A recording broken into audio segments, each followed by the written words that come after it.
Hi, so before we begin, I just want to acknowledge that we're meeting on the traditional, ancestral, unceded territories of the First Nations and Native American peoples. So here where I am in Vancouver, those peoples are the Musqueam, Tsleil-Waututh, and Squamish nations. But I know where some of you are, you're on the land of other nations. Feel free to put those in the chat if you'd like. Always, but especially during these difficult days, let's remember our connection to our sisters and brothers in these nations, and pray for the day in which we might be with them in right relationship. So welcome. Welcome to Living Interfaith. Know that the whole of you is welcome. You're not asked to leave who you are in your own homes. Please bring who you are in with you. But what you are asked to remember is that everyone around you has brought who they are in with them as well. And all of goodwill are welcome. So thanks so much for joining us tonight. I know this is very different. We usually meet on Saturday mornings, but this is our annual Passover Seder. And I'm so delighted. My family, we literally celebrate every holiday there is, and this is my favorite one. So I'm so happy to be sharing it with all of you. And if you've already been to a Seder, I'm sure you already understand why that would be. But if not, I hope you enjoy this tonight and that you feel similarly after the fact. So I'm going to share I'll screen share the Haggadah. So the Haggadah is the order of service for a Passover Seder. Families usually have their own, different communities have their own, and they evolve over time based on what gets added, what's happening in the news, what's new, and what really speaks to people. So the one we use has been given to us. We have permission to use it. It's from my dear friend, Susan Partnow, who lives in Seattle. And she is one of the founders of the Compassionate Listening Project. And she's done amazing work overseas in West Africa, in Israel, Palestine, all over the place, teaching compassionate listening and trying to bring folks together. So we're just so blessed. I've been to many, many Seders, and this Haggadah is my favorite one. And I'm just so grateful that she's sharing it with us. So even though she can't be with us tonight because she's running the same Seder in her house with her friends and family, we're just indebted to her and so blessed to have it. So I'll share this now. Can you all see this? Okay, good. Let me know if you need me to make it bigger. Hopefully, well, we'll see as we go, but if you need me to make the text a little bit bigger, I can. So what we do is we go through this. This is the order of service over the course of the night. So I'll just expand my screen so I can see you all. And so welcome to our Seder together. We'll be taking turns reading. So I can read the first part and I'll be asking other folks to read as we go. So this evening we observe a most ancient, colorful, and significant festival. This Seder takes us back to events that occurred more than 3,000 years ago. It's a celebration of the liberation of a people from oppression. Jews were slaves in Mizrahi, which means the narrow place, the place that squeezes the life out of a human soul and body. And today we remember what it is to be enslaved. We re-experience the joy of liberation. May we embrace this tradition with an intention to move beyond commemoration into renewal and transformation. And let us each find resolve to become a part of the liberation of our world. So we must ask ourselves, what is mine to do? Let's each bring our hopes for this gathering into the circle as we introduce ourselves and share any previous Seder experiences with the group. So please, if you are able to use the chat box, feel free to write any experiences or anything you'd like in there. Otherwise, you're welcome to unmute right now and share just a little bit about any past experience you have with Seder.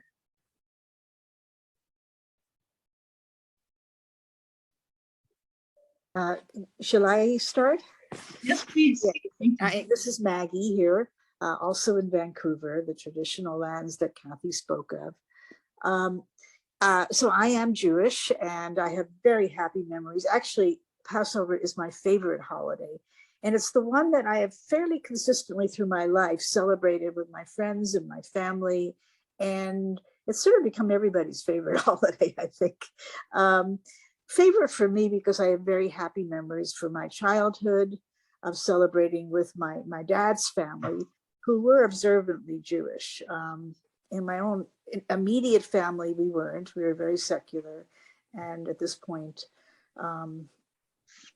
and Jewish culturally more than religiously. But yeah, we have very happy, funny things, and and later in life we sort of replicated those happy, funny times and continue to do it. And thank you so much for Kathy for doing this every year. I really enjoy this Seder. Oh, thank you so much, Maggie. I'm so happy you're with us. And thank you. I always love hearing your stories about previous Seders. Would anyone else like to share any stories? I've celebrated Passover for many years with Kathy, and before that with another friend who used to have a PowerPoint presentation that that kind of had some funny takes on different parts of the Passover tradition. Yeah, so I've only celebrated the Passover Seders with two people or two families. Yeah, and I quite enjoy it too. That's great. Thank you. Anyone else? We had our first Passover Seder with the Living Interfaith Sanctuary 2 years ago. We really loved it. So the kids had lots of memories from that experience. So we're excited to be back here again to do this with you guys. So thank you, Kathy, for bringing us to this experience. Wonderful. I'm so glad. I myself, so I'm not Jewish, but I studied Judaism and was practicing Judaism for several years. So I kind of joke that I'm like Jewish with a hyphen. I did study Hebrew, and I used to teach compassionate listening in Israel and Palestine. So I have lots of connections to Jewish folks. So I've celebrated Passover every year since I was 18. And it's just been wonderful. I think my favorite memory is when we first had it in person at Trinity Grace United Church, and it was the first year the sanctuary did it. And it was our community and Trinity Grace United Church's community and another queer church in the neighborhood joined. And we had so many people that we were looking in the thrift shop for extra chairs to see everybody. And we were like concerned we were going to run out of food. And it was just fantastic. So it's so fun. I just love it so much. And I'm so glad we're celebrating. So thank you. I'm going to restart the screen share.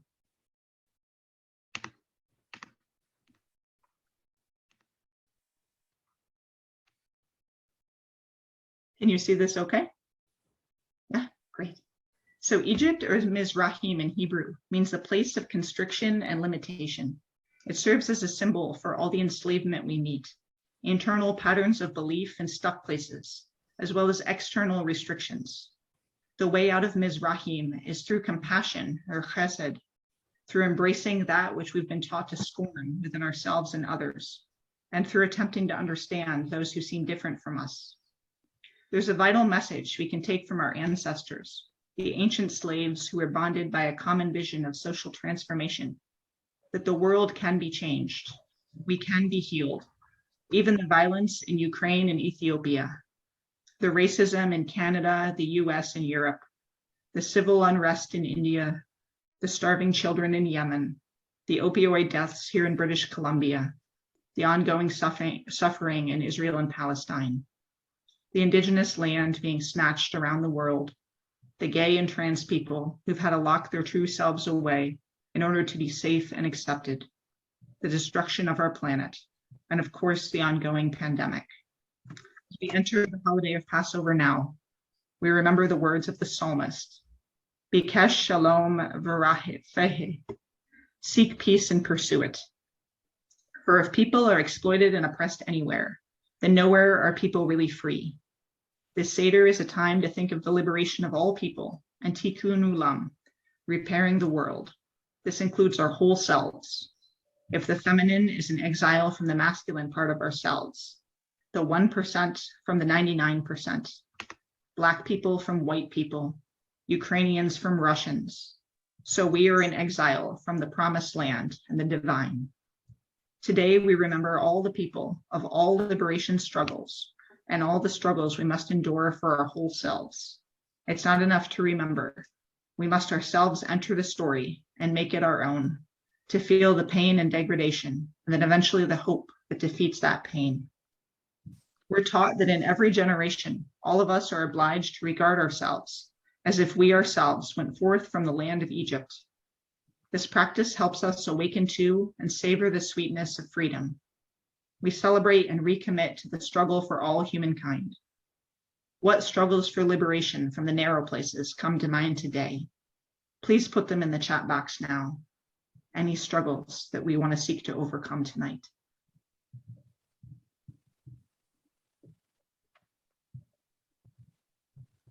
And as people add those, let us remember that may the world come to see the time family can celebrate and enjoy the sanctity of all life.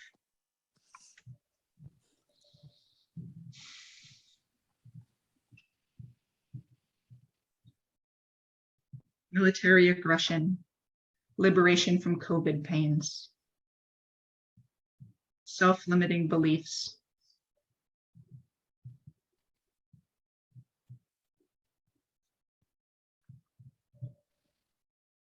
fear of the other,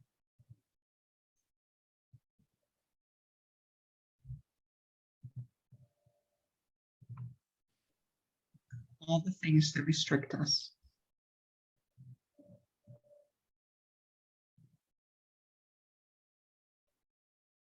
Thank you. And now if you have a candle, let's do our first candle light. Ukraine and Russia can't be said too many times. Yes, very well said. So true.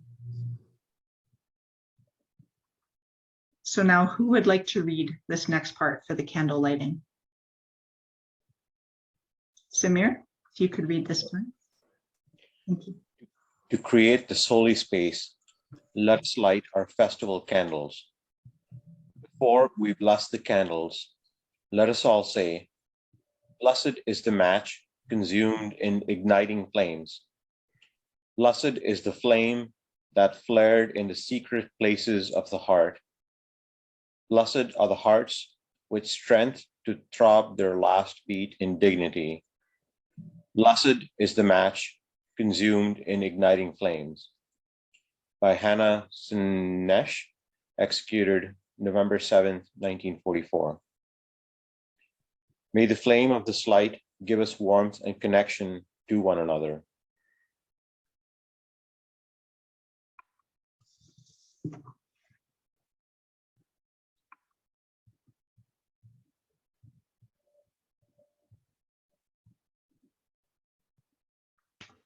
Thank you. And now if you have not, light the candles. And now we'll do a blessing of the candles. Maggie, would you like to do this part with or without the Hebrew? You just have to unmute. Sure. And together we say, Baruch atah Adonai Eloheinu melech haolam, asher kidshanu b'mitzvoto v'tzivanu l'chalek ner shel yom tov. Baruch atah Adonai Eloheinu melech haolam, shehichiyona v'kiyimonu v'gihianu lazman hazeh. Praise be the Spirit of the universe, who has given us the commandments and the goodness of lighting the lights. Praise be the light of the world that has kept us in life and sustained us and enabled us to reach this season. Blessed are you, Holy One of Being, Spirit of the universe, who gives us light, that we may become a light for peace and freedom for all peoples. Beautiful. Thank you. And now we're going to sing Hinei Matov. We don't have Bruce and Cheryl with us tonight. They're busy with other Holy Week. So I apologize in advance for my singing. But this goes something like Hinei Matov.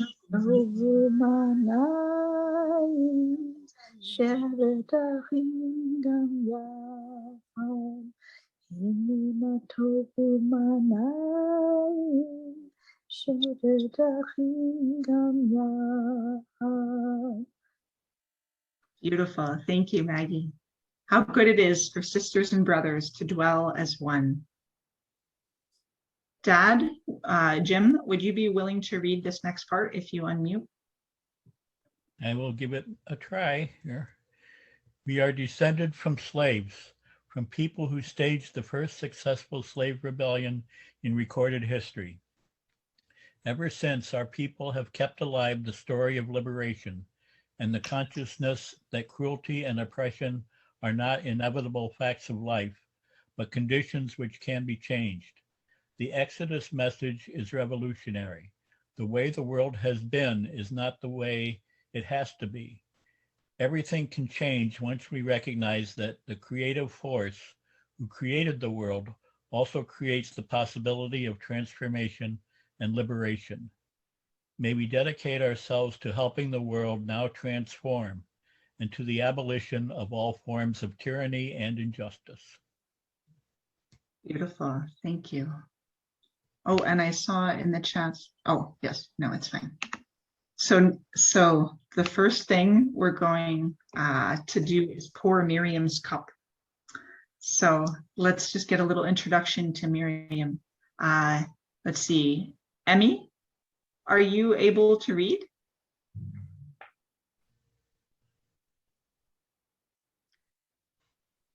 You're on mute, just as a heads up. Yes.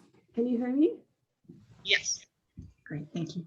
Miriam stars in the Exodus story. However, like all women in the Bible, her significance has been eclipsed, her story abridged. Today, we recognize her role as prophetess and ask that she symbolize the true power of all the women who have shaped our history and given us life. Miriam is associated with water from the beginning of the story to its end. She's the one who puts baby Moses in the Nile River to save his life. She is the one who leads the women in dance and song after crossing the Red Sea. According to legend, a well of water accompanied the Israelites on their journey in the desert. This miraculous well was provided to honor Miriam's bravery and devotion to her community. The well could be summoned by the gentle sound of her voice. Today, we fill Miriam's cup to remind us that Miriam is present with us always. She's the part in each of us that provides healing, inspiration, and wisdom. She and her waters sustain us as we participate in the healing of the world. She reminds us to care for the rivers and streams in the life-giving force of pure water. May all people everywhere have access to the waters of life. Let not water be held over people as a tool of oppression. Beautiful. Thank you so much, Emmy. And now, if you have not, please fill a glass with water to remember Miriam.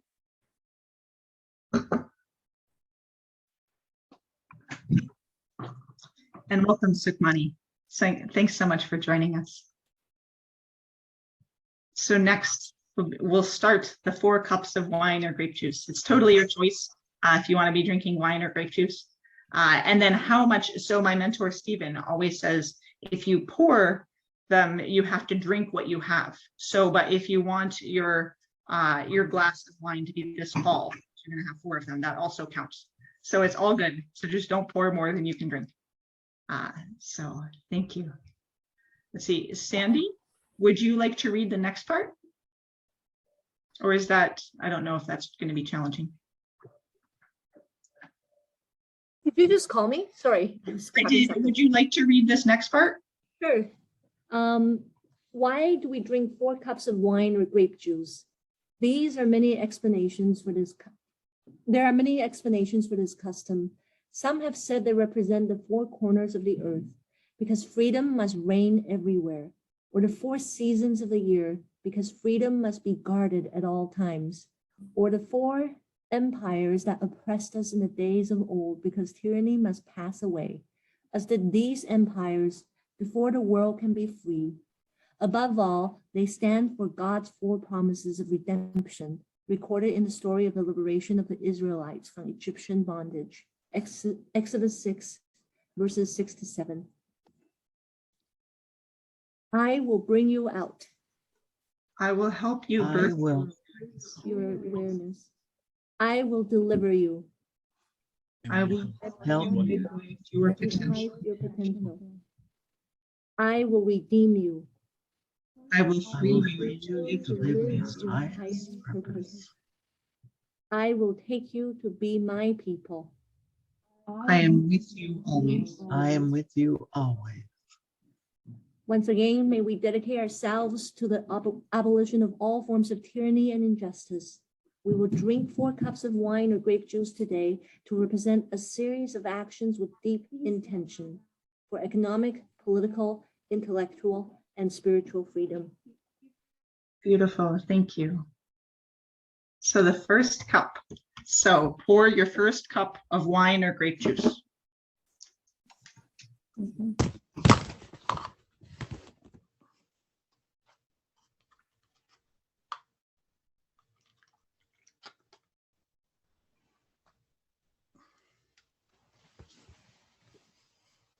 And as we sip this cup of wine or grape juice, the symbol of joy, we acknowledge the power and strength of the forces of the universe.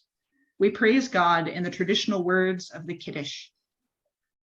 Now I'll just do this one. Baruch atah Adonai Eloheinu melech haolam borei pri hagafen. Praised be you, O Spirit of the universe, who creates the fruit of the vine. As the Talmud says, a person who does not own a piece of land is not a secure person. We raise the first cup in acknowledgement of the legitimate desires of each people to lead a secure life, a life free from fear, secure in the knowledge that they have a land from which they cannot be exiled. And we recall that ultimate freedom is a state of mind available no matter what one might experience. Please drink the first glass of wine or grape juice.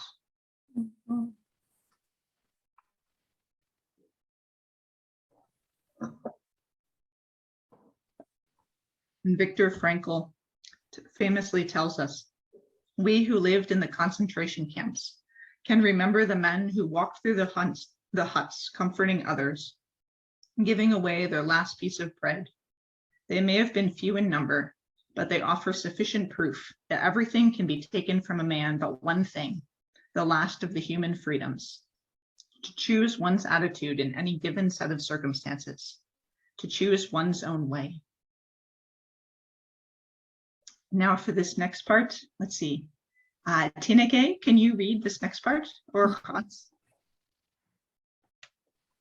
Oh, sorry, you just muted yourself. You were actually unmuted. Okay, sorry. Wujat. Traditionally, this is the prayer said over the ritual washing of the hands as a symbolic act of purification. This year, this ritual holds special significance as we all do our part to protect ourselves and those around us from becoming sick with COVID-19. Please take a moment to wash your hands now and say a blessing for the doctors and nurses around the world who are risking their lives every day to care for us during the global pandemic. Thank you. And now let us wash our hands.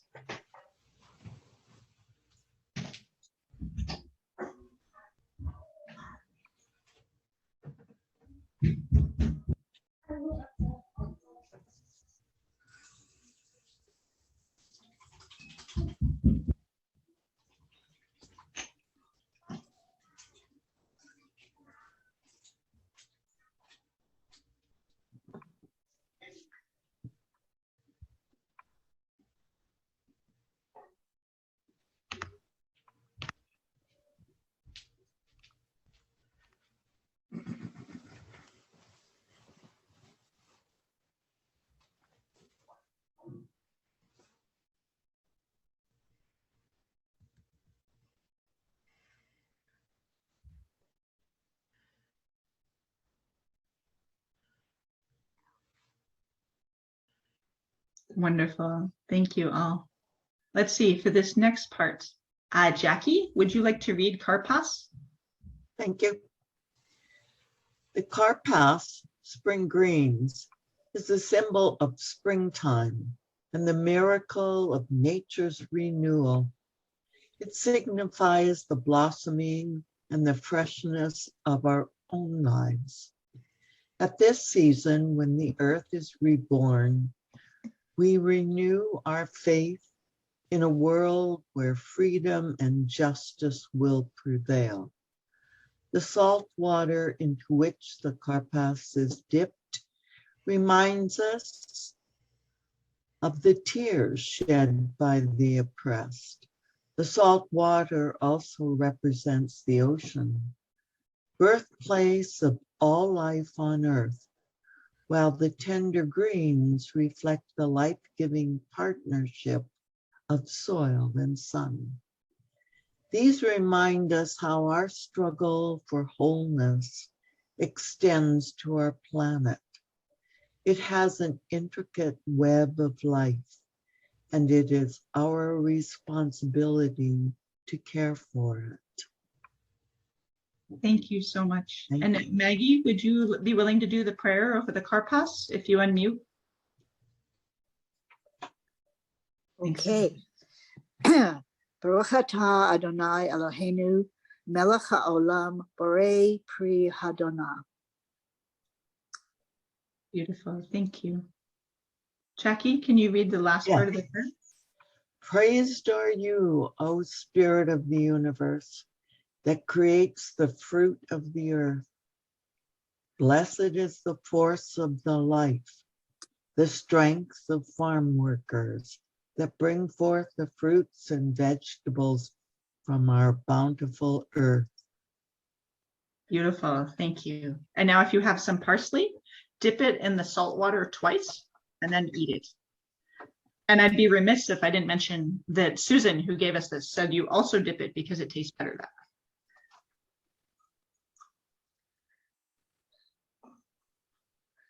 way. Mhm.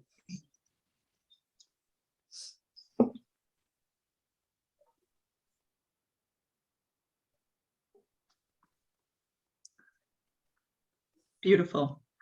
And Mags, when you're ready, would you be willing to read about the Yahats?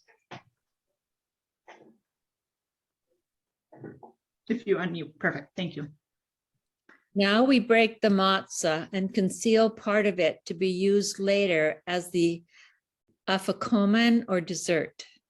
Afikomen comes from the Greek word meaning gift. Traditionally, the afikomen is hidden, and before the Seder can be completed, the children must find it and present it to the adults, who must bargain to get it back by exchanging it for a treat.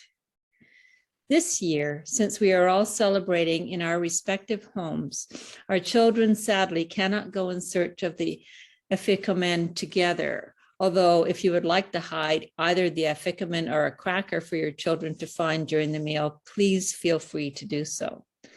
Once they've found it and brought it back to you, you can exchange it for a treat. Yet the rest of us can still see the afikomen can still set the afikomen aside to enjoy together at the end. This year, it serves as a sign of hope for the joy that is yet to come, the happiness, the celebratory time together that awaits us on the other side of this meal, of this pandemic. Even though we are separate, we can still say words together that join us with all those who are in need, with the wrongly imprisoned and the beggars in the street. We think of those who currently live in lands or camps where they cannot celebrate their holidays as free people. We imagine a world without hunger. Thank you so much. And if you're okay, I'll do this part. I just wanted to show, so I always wrap the matzah in a Palestinian keffiyeh. Because the way I learned to do it is then when you send the children out looking for the afikomen, it's like sending the children to find peace between the Israelis and Palestinians. So let me just get the matzah in here, and we'll break the middle one and wrap it in here. And I'll go hide this later. And as a sign of hospitality now, let's open the door to invite everyone in. Let's do that first.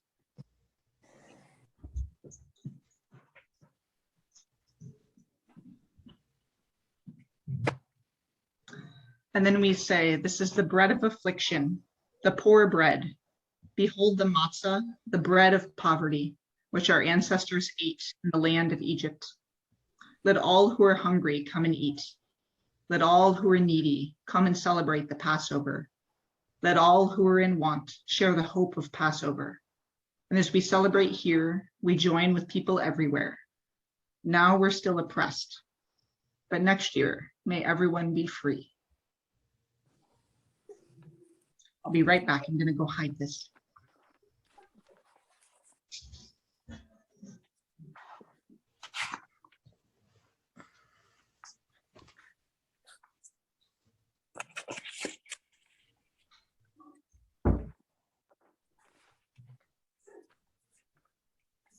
Thank you.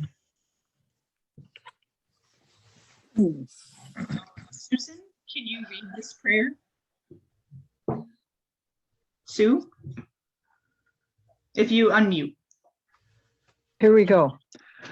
And then all that has divided us shall merge, and then compassion will be wedded to power.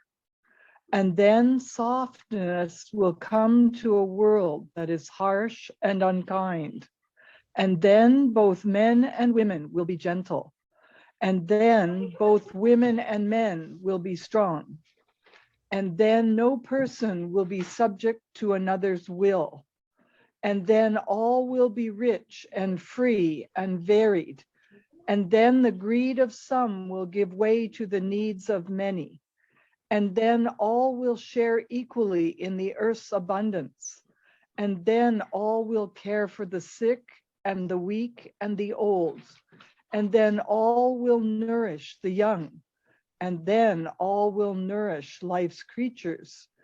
And then all will live in harmony with each other and the earth.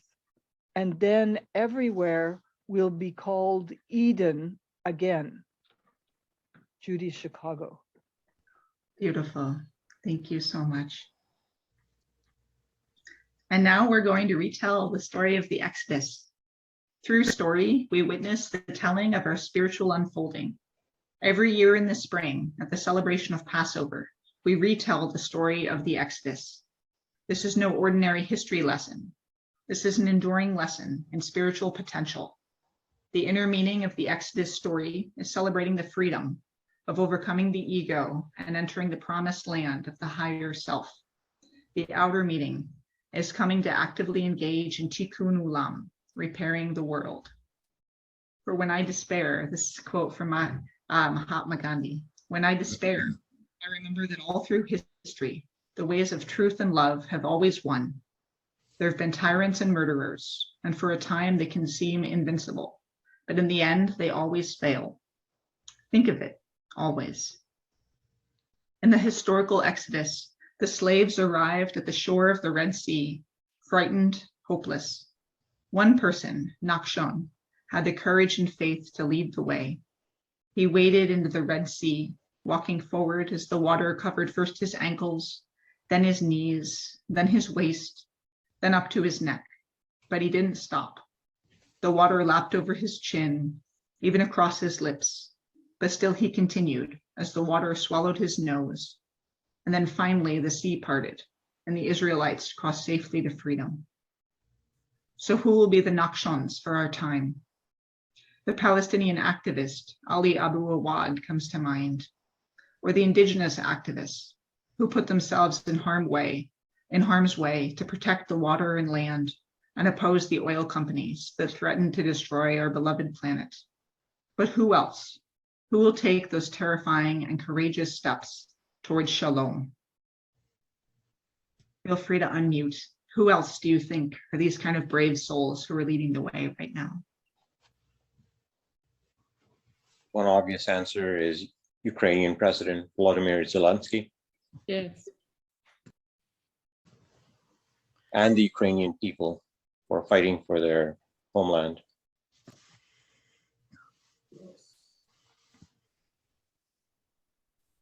Yes.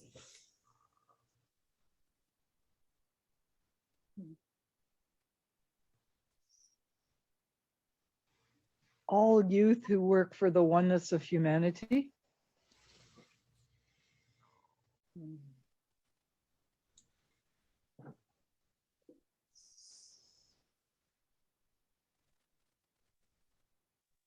I think about the Braver Angels group that try to unite people across political divides in the US. Mm.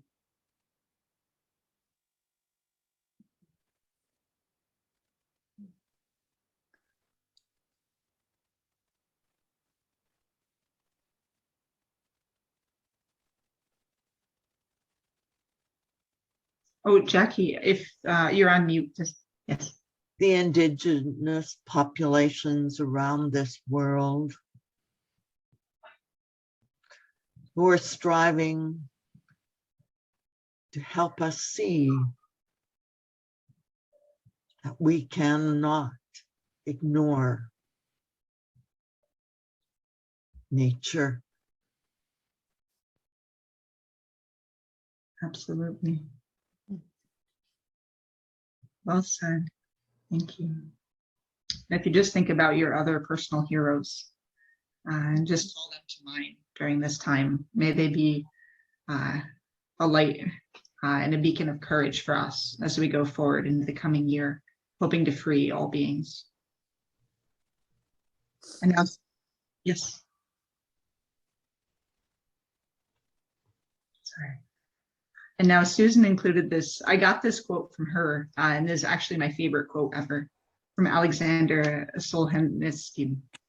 If only there were evil people somewhere insidiously committing evil deeds, and it were necessary only to separate them from the rest of us and destroy them. But the line dividing good and evil cuts through the heart of every human being, and who's willing to destroy a piece of her own heart? So let's remember that. Just try to integrate the parts as best we can. And now we have the song. You may be familiar with this. Since we don't have Bruce and Cheryl here, I'm going to stop the screen share, and I'm quickly checking. Oh, perfect. Oh, yes. And no problem. Someone's driving. Bless you. Thanks so much for joining us. No problem at all. And I'm going to screen share this, and I'll just make sure that my sound is on so you all can hear this. Here, so go down, Moses. And the lyrics, we have the lyrics over here.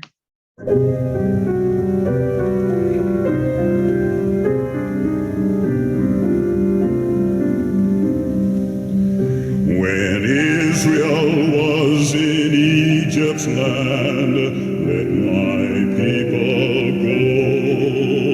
Oppressed so hard they could not stand, let my people go. Go down, Moses, way down in Egypt's land. Tell old Pharaoh to let my people go.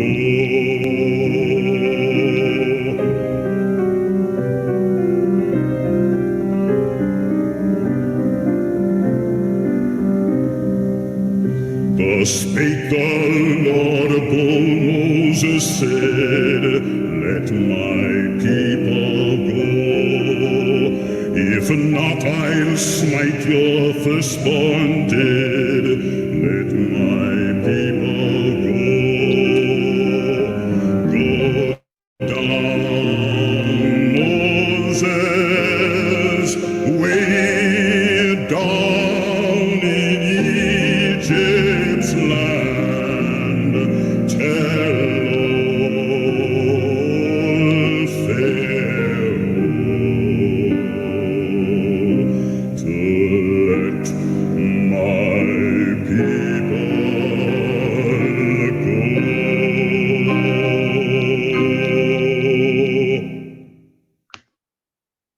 Beautiful, thank you. I know the rest of us could maintain that kind of bass, but I figured, we may as well get it online here, just in case. Beautiful, thank you. So this is, oh wait, we have another song first. Hold on, this is gonna be the 4 questions, but we have to listen to the children's choir first, and then I'm gonna call on some of the children we have here. So hold on, a few things happening here. Hold on, we're gonna share this other thing now. So let's listen to this in Hebrew first.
Beautiful, thank you.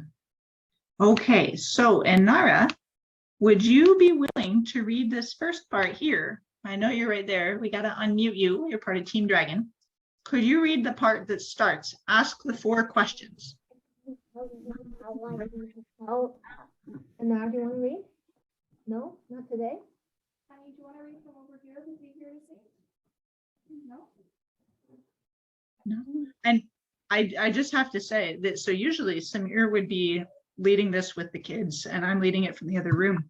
But to replace Samir today, we have 3 other adults trying to take the place of Samir in managing the kids. So blessedly, Sandy, Emmy, and Jacqueline are all in the house helping manage the kids. So thank you so much. With them the rest of the time. So lacking that, would one of you like to read this first part and then the other read the other part? You mean one of us that's on Team Dragon, you mean? Well, I'm thinking Beckley and Finn are some other kids. I don't know. I see someone whose thought is down. I think it's Beckley, but it's hard to tell. Beckley, would you be willing to read the part that's asked the 4 questions? You're going to have to unmute. That's all, sweetie. Why is this night different from all other nights? On all other nights we may eat either leavened or unleavened bread, but on this night we only eat unleavened bread. On all other nights we can eat all kinds of herbs, but on this night we eat especially bitter herbs. On all other nights we do not even once dip our herbs in any condiment, but on this spice. Wine herb is salt water, and the bitter herbs in chestnut. On all other nights we eat either sitting or reclining, but on this night we only recline. Beautiful. Thank you so much, Beckley. And Finn, are you there too, buddy? Because it's usually children who read these next parts. I see part of He's leaning over. Yeah, I was really tired. Okay, you got this. Okay. Can you do this? Thank you so much. Finn. Does he read the participant part? Yes, he'll read that and I can lead the all part, but we can all, if you all say the all part, that would be fantastic. Thank you. Will you read the participant part? The isolated child asks, why should I be concerned with the rest of humanity? And we answer, if you are only for yourself, what are you? The naive child asks, when there is so much suffering and oppression in the world, I'm concerned with myself and my family. We answer, you are not for yourself, who will you be for? Who will be for you? The third child is so overwhelmed by the magnitude of the problems in the world that she doesn't even know where to begin. So she does nothing, not even ask. And we tell her, it is not up to you to complete the task, but neither are you free to desist from it. If not now, when? But the wise child asks, how can we take the steps that walk in peace, that climb towards peace? This is the question which we wrestle today, but this is a question that goes beyond today. For in each one of us lives all 4 children. Each of us bears in our own belly the angry one, the naive one, the frightened one, and the wise one. Which of these children shall we bring to birth? Only if we can deeply hear all 4 of them are we able to unearth the answers to the 4th question. Only then can we bring to birth a child, a people that is truly wise. Beautiful. Thank you so much. Now we're going to introduce the plagues. I don't love this exact part, but I love a part coming up soon. Let's see, who hasn't read yet? Someone in Michael's family? Would one of you be willing to read this first part about the plagues? Sure. Okay. It was not easy to leave Egypt, of course. First, things had to get harder and harder, as we are now experiencing today. Greater suffering had to be endured. Plagues were sent as demonstrations to Pharaoh, but his heart was hardened, so the plagues grew more intense over time. Those who profess to favor freedom and yet deprecate agitation are men who want crops without plowing up the ground. They want rain without thunder and lightning. They want the ocean without the awful roar of its many waters. This struggle may be a moral one, or it may be physical, but it must be a struggle. Power concedes nothing without a demand. It never did and never will. Frederick Douglass. Beautiful. Thank you so much. I'm going to play the next song. Some of you may have heard it. It's Go Tell It on the Mountain. This one is from Peter, Paul, and Mary.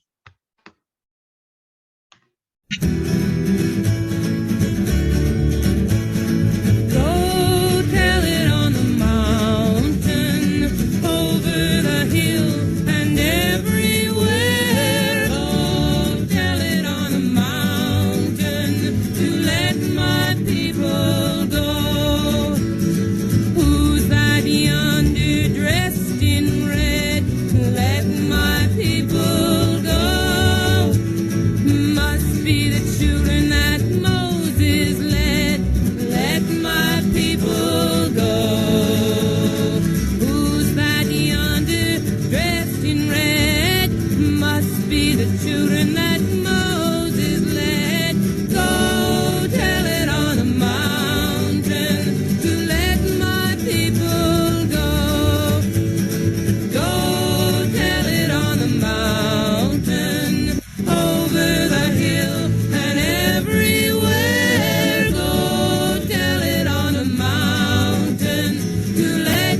The river's waters were turned to blood.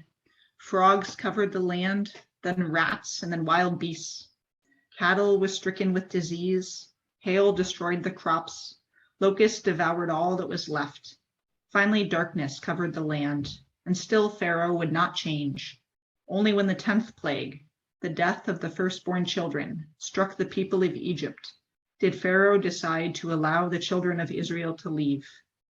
This year, the plagues hold even deeper meaning for us, as we ourselves are experiencing an 11th plague that has killed more than 6 million people, infected countless others, and forced us all to separate ourselves physically from one another in order to stop its spread. In sorrow and now solidarity for those who are made to endure such horrors, we must spill 10 drops of wine or grape juice onto our plates. The drink makes our hearts glad, but the price of liberation and human suffering diminishes our joyousness. Tonight, we're reminded of the ability of our leaders to bring suffering upon the people, just as Pharaoh did to the children of Israel and Egypt. With each drop of drink spilled, we feel the pain of oppression and the hardship of liberation struggles. With compassion even for our enemies, our cup of joy cannot be full. So now let's pour a second glass of wine or grape juice, but don't drink it yet.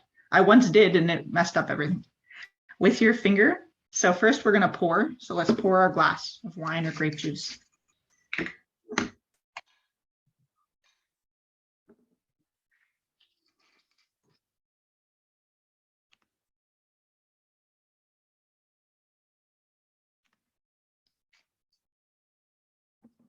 And now that you have your wine or grape juice, if you have a plate or something in front of you, what we're going to do is with our finger, usually your pinky, but it can be whichever finger, we're going to remove each drop for each of the following plagues. And we'll say the words together, first in English and then in Hebrew. So when we're ready, so you dip your finger in, you get 1 drop. The first is blood, dam. Second, we're taking some out for frogs, sephardia. And then for vermin, kinem. And then for beasts, arov. Then cattle disease, dever. And then boils, shehin. And then hail, barad. And then locusts, arbeh. And darkness, hoshech. And then the slaying of firstborn, makah and bechorot. And still don't drink, because the plagues in our lives are not only sicknesses or clear acts of God, but they also relate to how we enslave ourselves. There are so many modern day plagues that erode the safety, security, and freedom of our human community. These remind us that even as we enjoy personal and political freedom, our work in the world is not yet done. So now let's unmute and call out the plagues that still impact us today. And for each one, collectively, we're going to remove a drop of wine or grape juice for each. So the first plague, COVID-19. What are the other plagues today? Racism. Racism. Bullying. Bullying. Economic injustice. Economic injustice. Opioid crisis. Opioid crisis. Opioid crisis. Transphobia. Transphobia.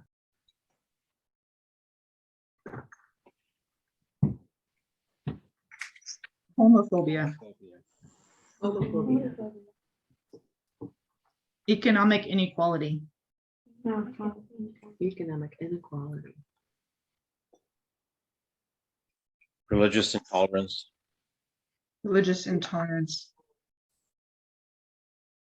The war in Ethiopia. Can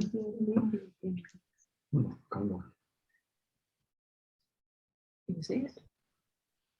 The famine in Yemen. Yeah. Albright in Afghanistan. Afghanistan. Persecution in Iran. In Iran. Mistreatment of refugees. Palestinians. oppression of Palestinians.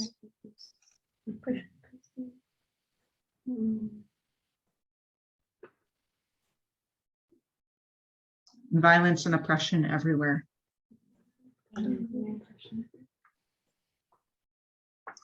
We've poured away many drops of wine or grape juice for the sorrows and evils of this world, and yet a nearly full cup remains. We lift our cups now in praise to the one who fills our lives with an abundance of joy and goodness. Yes. Let's deny the reality of our plagues, but also let's allow the blessings. And wait, hold on. We're going to drink it after this next song. My kids know this song as the main song from Passover. This is Dayenu. If you have any more green onions or parsley left, or anything that you can kind of wave at each other on the screen, we're going to get them ready, because this next song is joyful. It's people playfully whooshing or hitting each other with green onions while they're singing. So feel free to do it lightly to your screen if you'd like, or lacking that, you can just do something like this. This next song, Dayenu, is about being grateful to God for all the gifts that have been given to the Jewish people, freeing them from slavery, giving them the Torah, giving them rest on Shabbat. But even if God had only given our people one of the gifts, it still wouldn't have been enough. We're so thankful for what we have.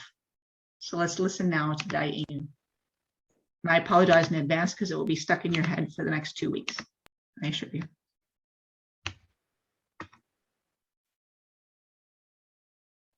Hey everybody, today I want to talk about everybody's favorite song at the Seder, Dayenu. You know, the one that goes, Dayenu, Dayenu. Stop! What does it even mean? Okay, I'll tell you. It means it would have been enough. This song is all about all of these amazing things that God did for us. But even if God just did one of those things, it would have been enough. If God had just taken us out of Egypt, that would have been enough. If God had just given us the Torah, that would have been enough. If God had just given us Shabbat, that would have been enough. But God gave us all these things. Dayenu, we're so thankful. Oh my goodness, it's wonderful. It sounds like this. We'll start with the chorus. We just say, Dayenu, Dayenu, Dayenu, Dayenu, Dayenu, Dayenu. Sing it with me. Dayenu, Dayenu. Yeah, you got it. Dayenu, Dayenu, Dayenu. Ilu hotzianu, hotzianu mi Mitzrayim, hotzianu mi Mitzrayim. Dayenu. Sing it with me now. Dayenu, Dayenu, Dayenu, Dayenu, Dayenu. Ilu natan lanu et Torah, natan lanu et Torah. Dayenu. You got the hang of it. Dayenu. That sounds good. Dayenu, Dayenu, Dayenu, Dayenu. Let's sing it again. Dayenu. Okay. Dayenu, Dayenu, Dayenu, Dayenu. Ilu natan lanu et haShabbat, natan lanu et haShabbat. Dayenu. All right, come on, guys, sing it nice and loud. Dayenu, Dayenu, yeah. Dayenu, Dayenu, Dayenu. One more time. Dayenu, Dayenu, Dayenu, Dayenu, Dayenu. Bum ba ba ba dum. Oh, I didn't hear anyone. Bum ba ba ba dum. Bum bum. Nice job. Happy Passover, everybody.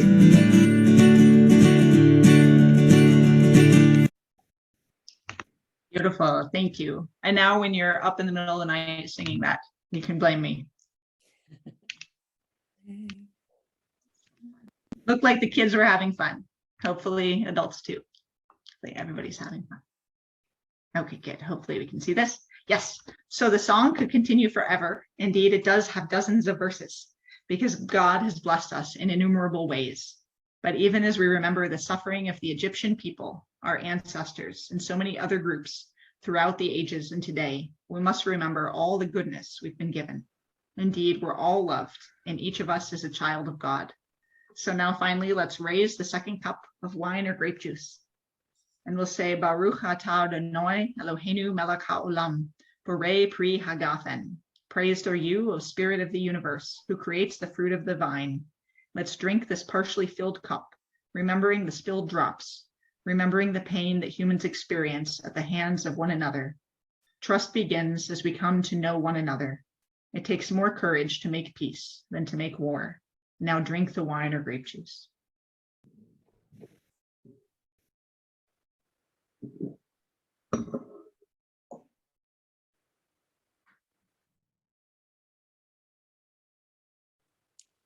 We lost Maggie. I know she had the other event.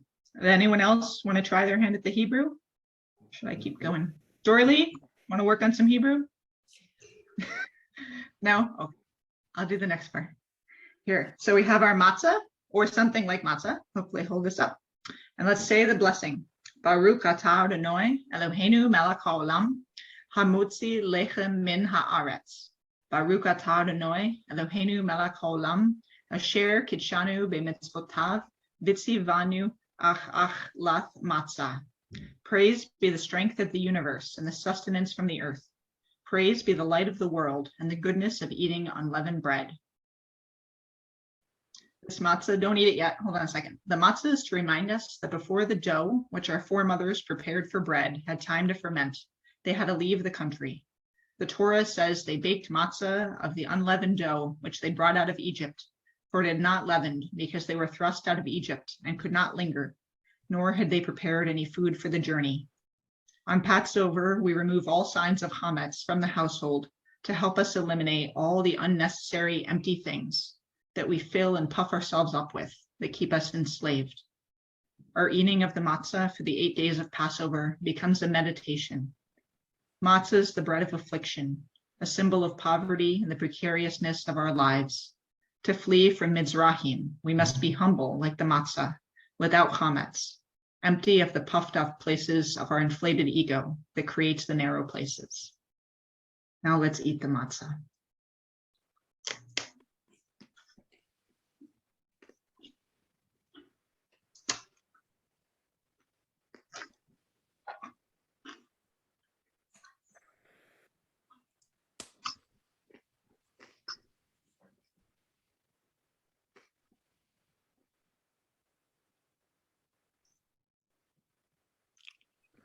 When you're ready, who can I get to read? I don't know if Dolores is with us. Here, Samir, can you read this next part? Thank you. Yes. Symbols of Passover, the Seder plate. Pesach, the shank bone or beet. Tradition directs us to hold up a roasted lamb bone, which is symbolic of the animal sacrificed prior to the Exodus. The Hebrew word for Passover, Pesach, refers to the sacrifice of the lamb, which the Jewish people shared on the night of the 10th and final plague. It is represented on our Seder plate with a beet instead of a lamb, shank bone, because we want all of God's creatures to be liberated. Moses told the people to slaughter the Paschal lambs they had taken into their homes. And all the aggregate community of Israel shall slaughter it at twilight, and you shall take its blood and smear it on the doorposts of your slave huts. Exodus 6, verse 7. We smeared blood on the front doors so the angel of death would pass over our houses during that terrible night. Now eat the shank bone or beet. But did God know whose house belonged to whom? But did God not know whose house belonged to whom? No, that wasn't it. It was not a sign for God. It was a sign for the slaves. It was a choice for them, a crisis of identity, an unequivocal deed that could not be ignored, reconsidered, or postponed. The Egyptians know, come tomorrow, its blood will be on our door. We leave with Moses, or they will surely kill us. A slave who can take a stand is no longer a slave. If we are afraid to take a risk, to move out of complacency, then we may not leave with Moses. If our fear wins, we can't actually be free. The Hebrew word for sacrifice is korban, which comes from the root meaning near. What must we sacrifice in order to come nearer to our highest spiritual selves?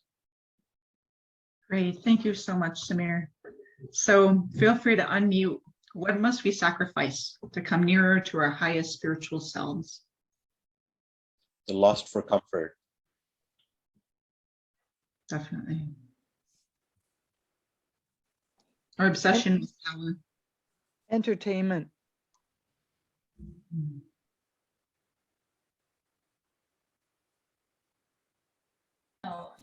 Our pride.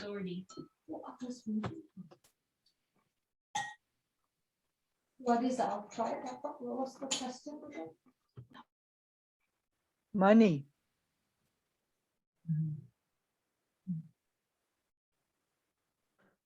Our need to be better than other people. Our belief that we can do it by ourselves.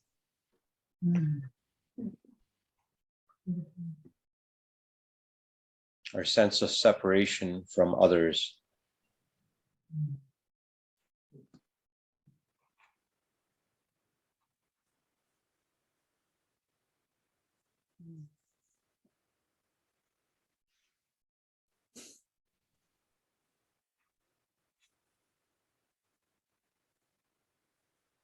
Beautiful. Thank you.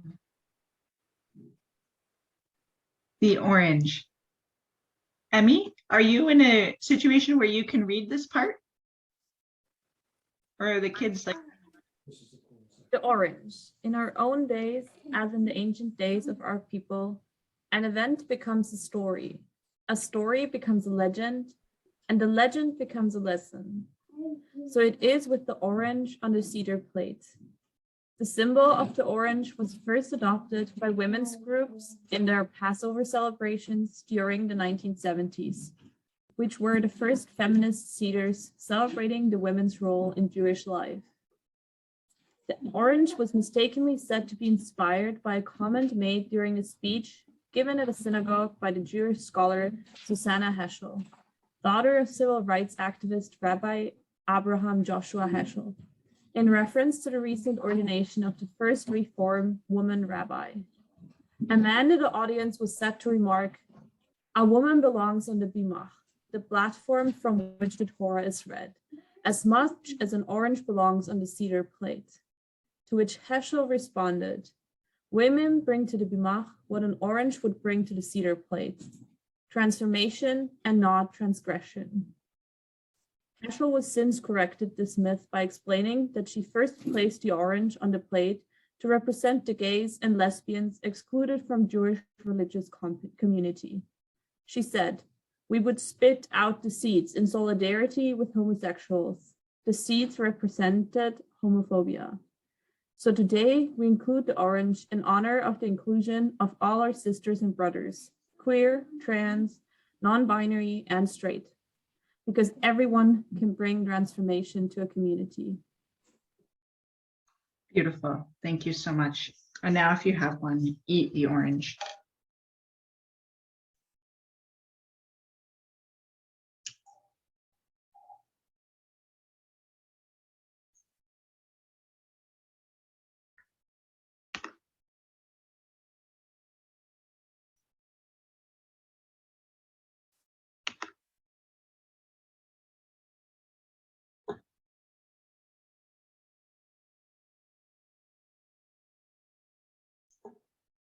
Okay, next up, we have the maror. Feel free to keep eating. Is there someone who's okay with reading this next part? Dad, can you read this part? You're not still eating an orange. If you just unmute. There we go. Thank you. Next, we have the maror, which symbolizes the bitterness of slavery. In Exodus, we read that the Egyptians ruthlessly imposed upon the Israelites the various labors that they made them perform. Ruthlessly, they made life bitter for them with harsh labor at mortar and bricks. which hardened their hearts, and with all sorts of tasks which increased their mindlessness in the field. Exodus 1:13. The Hebrew word translated ruthlessly can also be translated as with smooth words. Slavery can be seductive. We can be sucked in with smooth words, golden handcuffs, until we forget the importance of our own freedom. Then we tell ourselves we have no choice but to continue on with the way things are. One of the most radical messages of the Torah is that cruelty is not destiny. Though we tend to treat others the way we ourselves have been treated, the message of the Torah is that the chain of pain can be broken, that we do not have to pass on to others what was done to us. Some of the most frequently repeated injunctions in Torah are variants on the command, when you come into your land, do not oppress the other, the stranger. Remember that you were the other in the land of Egypt. In fact, the Torah goes further and makes it an absolute categorical command. Thou shalt love the other. How can we bring this message into our hearts and actions? How do we bring this spirit to our leaders and the policies of our governments? How can we create an oasis of peace and justice for all? Beautiful. Thank you. So how do we do that? How do we create an oasis of peace and justice for all? What's needed in the world today? People need to have better examples than the ones they're following. Learning about other people's life realities. Open dialogue and consultation, where everyone's voice is heard.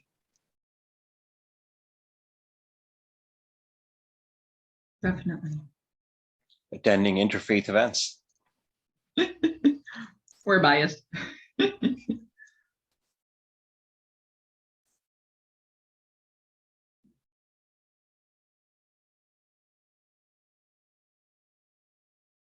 Smiling at people on the streets, in the stores. Beautiful. Kindness, openness. May we have more of these in the year to come. And then we say, Baruch atah Adonai Eloheinu melech haolam, asher kidshanu b'mitzvotav, v'tzivanu acher la'amoror. We praise the unity of the universe and the goodness of eating bitter herbs. And now eat, if you have some horseradish or mustard or something hot like that you're willing to eat some of that either by itself or with some matzah, if you have some matzah. But save some of it. We need to save some of the maror.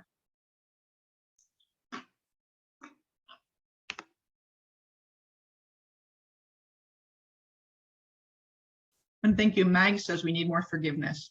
Definitely. And I have to quickly tell you, the first time I had horseradish, I was not prepared. And I popped a huge thing in my mouth during my first Seder and stood up and walked around the room really fast. I needed to get it out of my system somehow. Goodness. So may you not have too much maror this year. And now after that, we have the Charoset. Let's see, who's willing to read it? Mags, can you read about the Charoset? Sure. You ask, why do we eat bitter herbs? To remind us of the bitterness of slavery. May its harsh taste persuade us to refrain from imposing suffering on ourselves and others. Yet we also dip bitter herbs into charoset, a mixture that reminds us of the mixture of clay and straw that our ancestors used to make bricks to build the pyramids. Yet charoset is sweet, like the taste of freedom and justice. This reminds us that the bitterest times of slavery, our people have always remembered the sweet taste of freedom. Today, we can consider how this symbol of mortar can represent the new structures we are attempting to build in our lives. New structures to enhance the world. Perhaps this is a new meditation practice, an exercise regimen, bonding activities we have committed to do together as a family, or the various ways we are currently trying to help out in the community. Life is bittersweet. the sweet taste of Chereset impresses upon us that no matter how bitter and dark the present appears, we can hopefully look forward to better days. Beautiful, thank you. And if you still have parsley, which I personally do not, dip it first in the horseradish and then the charoset, the sweetness. Lacking that, I'm just going to eat some together. So however that works for you.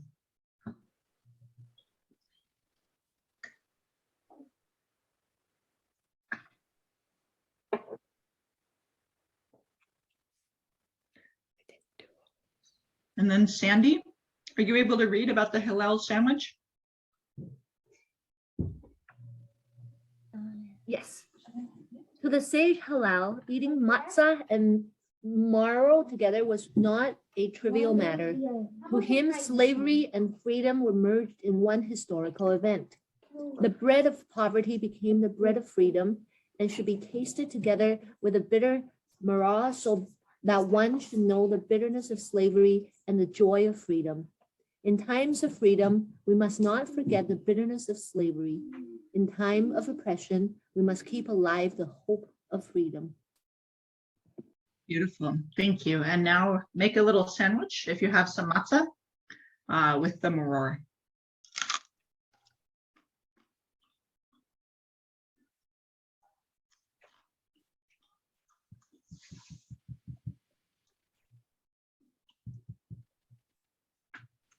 And now over time, see, we add things to the Seder plate. Eventually it'll be the whole meal and we won't need extra food. So it's good we've added olives to the Seder plate. And why? The olive branch is the universal symbol of peace associated with the dove in the story of Noah's Ark and the flood. They're also a symbol of our Palestinian sisters and brothers. Olive trees mature slowly, so only when there's an extended time of peace with agriculture left undisturbed can the olive tree produce its fruit. This year, we have olives on our Seder plate to remind us that not only are we not free until everyone is free, but we're not free till there's peace in our homes, in our community, in Palestine and Israel, and in our world, in all our forests and deserts. And now if you have them, eat the olives.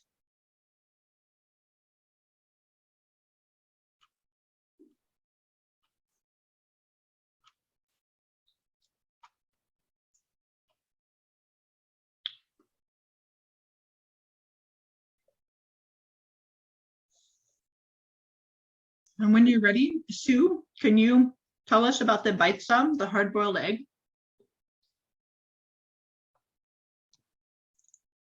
Beitzah, hard-boiled egg.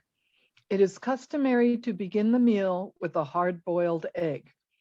First, unlike most foods which become softer the longer they are boiled, the egg becomes harder. This indicates the resistance of the Jews and all oppressed peoples to those who seek to crush them. Secondly, the egg is regarded as the symbol of new life. A chick must break its egg to emerge into life. Finally, the hard-boiled egg is a reminder of the lambs that were sacrificed at the temple of old. And so we eat the egg to remind us of the destruction of the temple. Beautiful, thank you. So now dip your hard-boiled egg in salt water, if you have it, and eat your egg.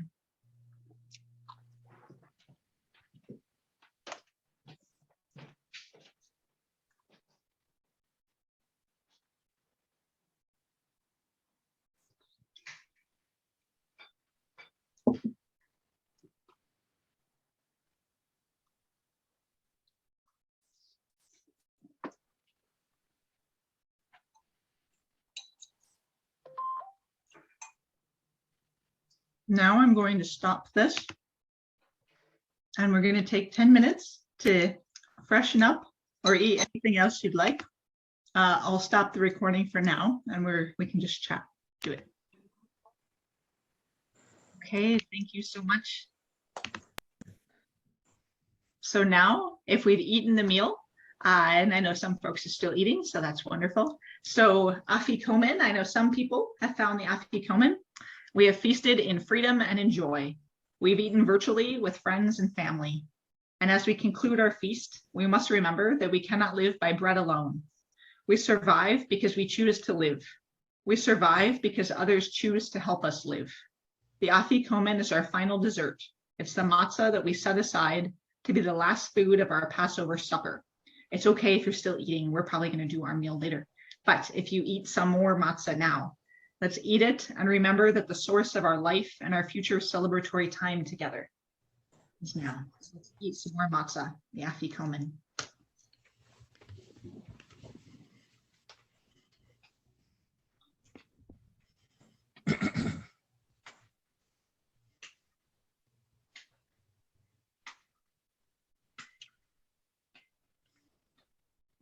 And then someone from Michael's family, are you willing to read the Grace After Meals?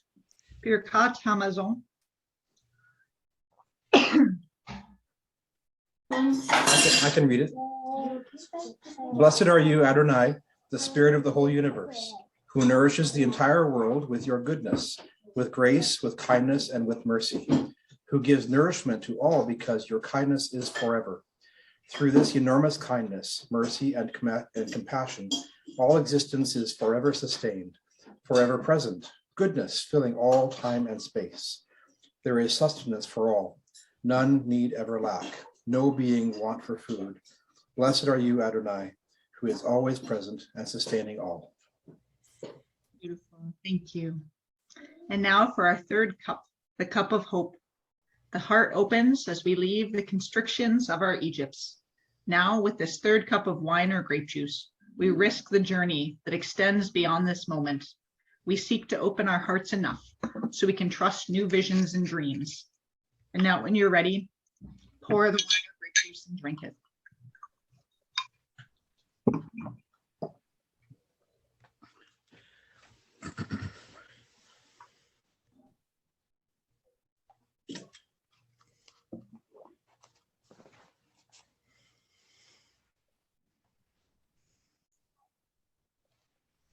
And now for Elijah's cup.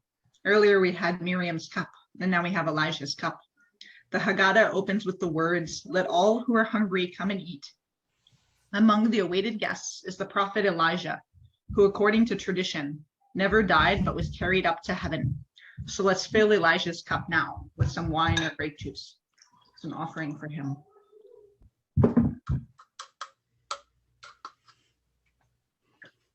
Amir, can you read to us about Elijah?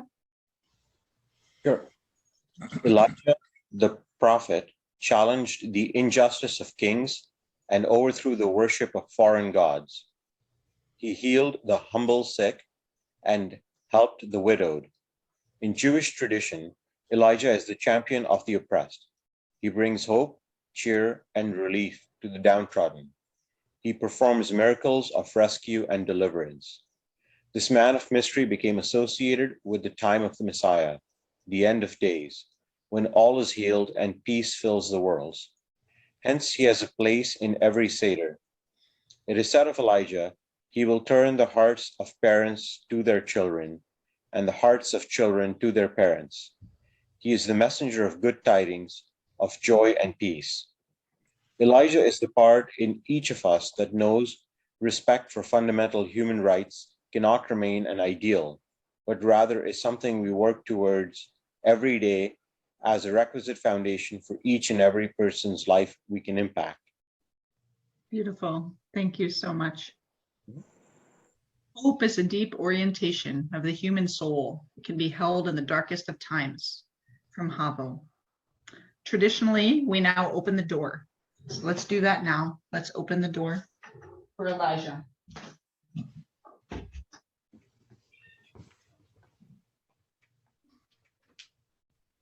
There's a legend that Elijah appears at every Seder and sips from the cup that's reserved for him. If the children are very observant, they may notice that by the end of the meal, there's a little less wine or grape juice in Elijah's cup. Let's say, Baruch haba, blessed is he who comes. And now we have the song for Elijah, Eliyahu Hanavi. Here, let me play that for you now.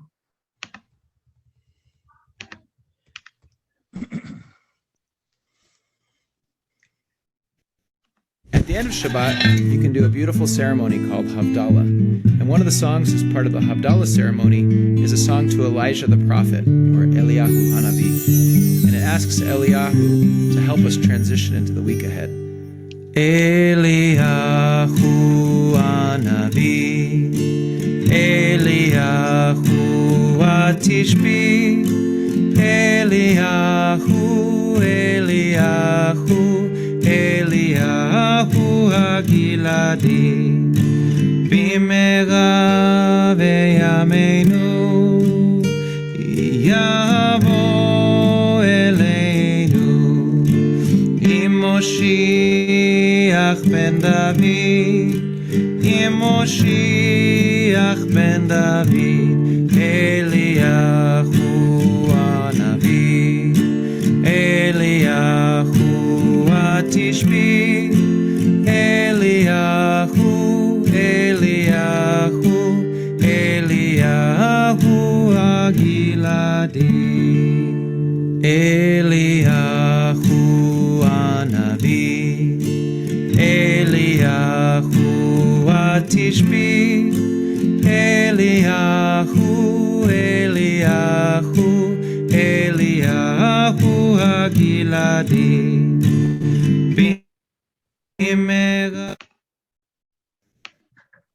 Beautiful, thank you.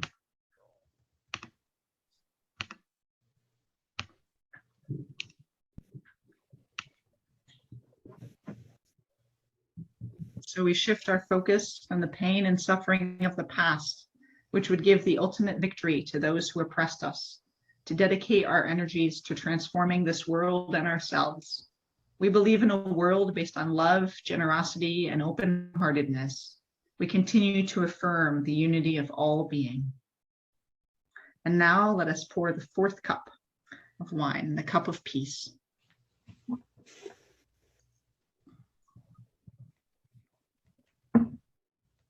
This is the last cup, I promise. With this last cup, we affirm the vision of a time when Palestinians and Jews shall no longer raise arms against one another, but rather shall abandon war and create together a new order, when both Canada and the United States will act to spread peace and freedom without violence or oppression, when nations everywhere will turn swords into plowshares. We pray that this day will hasten in coming, and all peoples will know true peace, a time of harmony, built on individual tranquility, with the acceptance and appreciation of one another. We pray that all will rejoice in political, economic, intellectual, and spiritual freedom that arises from creative chaos, patience, compassion, and love.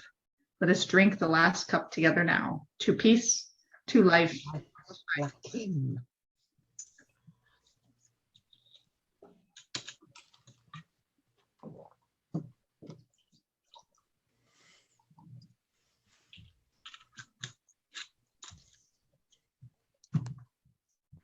Thank you. And now this is our very final thing. And you needed 4 glasses of wine before you'd be ready to sing this last song. This is Haggadah, and it has motions that you do. So Haggadah is a Hebrew phrase meaning one kid, where kid in this case means a baby goat. This Passover song chronologically describes all the empires throughout Jewish history that have occupied the land of Israel, all of whom one by one have been destroyed by successive empires, with the Jewish nation at the bottom, symbolized by the baby goat. According to one popular interpretation, the kid symbolizes the oppressed Jewish people, which was bought by the Father God for 2 coins, Moses and Aaron. The subsequent players in the ballad represent the nations who persecuted the Jewish people over the centuries. The devouring cat represents Assyria, the dog Babylon, the stick represents Persia, the fire Macedonia, the water is Rome, the ox the Saracens, the shohet or ritual slaughter the Crusaders, and the angel of death, the Turks who subsequently ruled Palestine. The purpose of the song is to teach that every evildoer, no matter how strong, will eventually suffer the consequences of their actions at the hands of God. And this also includes the Israeli government, if it is not practicing compassion and peace towards all. So I'm going to sing this, and what we have to do is we have to act out different parts. So you have to do it with me because I can see you, and I'll see if you're just sitting there stoically. So starts out, Haggadah, one small goat. What sound does a goat make? Like bah. So can you say bah? Haggadah, Papa bought for 2 zuzim, one small goat. Bah. Haggadah, a hungry cat. What's a cat look like? Ate up the goat. Bah. That Papa bought for 2 zuzim. Haggadah. Then came a dog, woof, and bit the cat. Wow. That ate the goat. Bah. That Papa bought for 2 zuzim. Haggadah. A stick. Come on, you got to get into it, you guys. Come on, you're just sitting here. Thank you. Don't make me embarrass myself. And beat the dog, woof, and bit the cat, rah, that ate the goat, that Papa bought for 2 zuzim. Haggadah. Then came a fire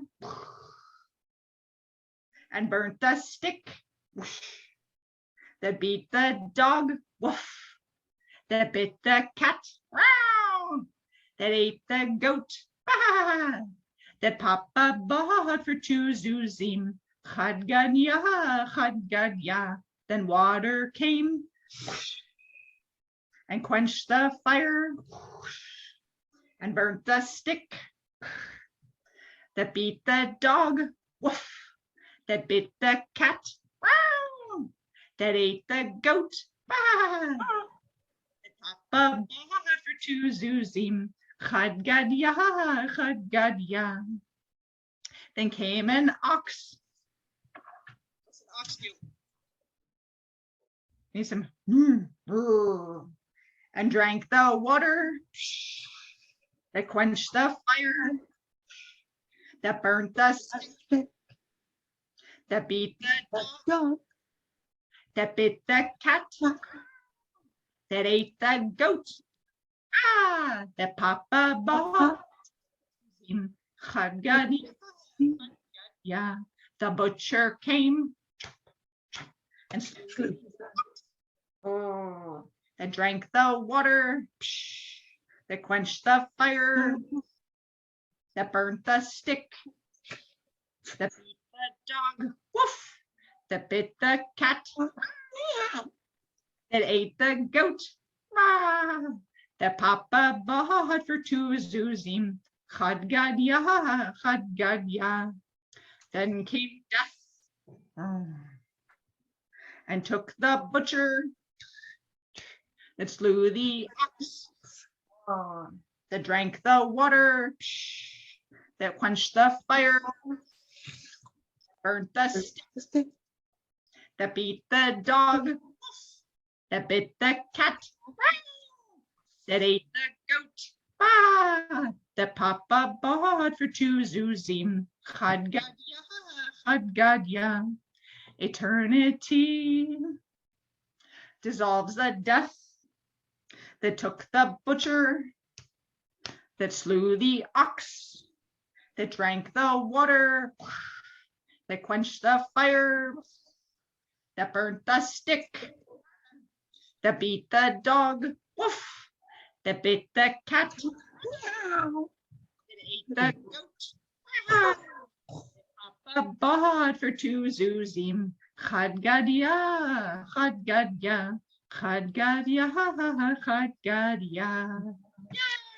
Yay! We did it. I told you we needed 4 glasses of wine to sing Haggadah. There's nothing like doing it in a synagogue and then each person has to stand up and be each of the things. It's quite fun. One day, inshallah, we will do it in person. And now is our conclusion, Nirtza. Now our Seder is concluded. each custom and law fulfilled. As we gather to celebrate a virtual Seder this day, may we be worthy in freedom next year, again to celebrate a Seder, but this time together in person for those who are not in person. Next year in a shared and safe Jerusalem. Next year, may everyone in Jerusalem Irons truly be free, at peace with themselves and each other. Next year, may we all be free and at peace.